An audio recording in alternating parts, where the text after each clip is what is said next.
belajar bersama saya Natalia Reka pada materi sistem gerak.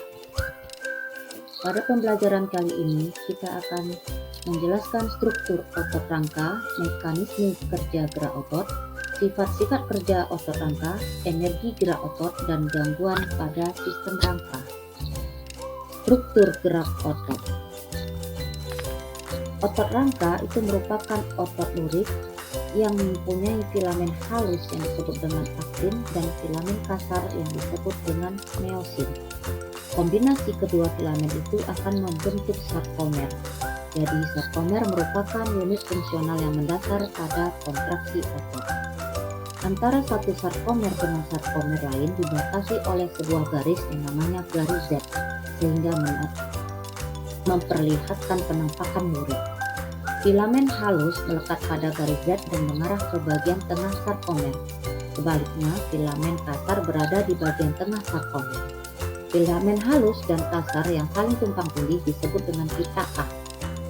Sementara pita A yang hanya mengandung filamen kasar di bagian tengah disebut dengan zona H. Daerah ujung dekat sarkomer, di mana hanya dijumpai filamen halus saja, disebut dengan pita I. Mekanisme gerak otot. Ketika otot bergerak, maka terjadi kontraksi, di mana sarkomer akan mereduksi, garis Z pendek, pita A tetap, pita I menjadi pendek, dan zona H menjadi hilang. Sifat kerja otot. Sifat kerja otot ada dua jenis yang antagonis, terjadi kerja yang berlawanan. Contohnya elevasi depresi, yaitu menengadahkan dan menundukkan, abduksi dan adduksi, menjauhi sumbu tubuh dan mendekati sumbu tubuh, pronasi dan supinasi, menelungkupkan telapak tangan dan menengadahkan telapak tangan, fleksi dan ekstensi, membengkokkan lengan dan meluruskan lengan, inversi dan eversi. Inversi gerak memiringkan ke arah dalam tubuh, eversi gerak memiringkan telapak kaki ke arah luar. Yang kedua, gerak sinergis.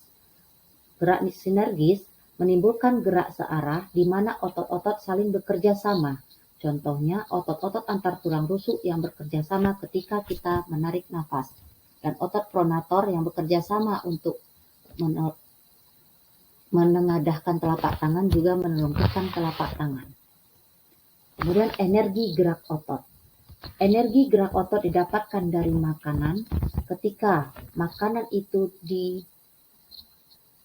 tercerna, glikogen yang ada di dalam otot akan diubah menjadi laktasidogen. Laktasidogen menjadi asam laktat dan glukosa. Jika asam laktat tertimbun di dalam otot, maka akan menyebabkan kelelahan. Glukosa dengan bantuan O2 akan menghasilkan CO2, H2O, dan energi.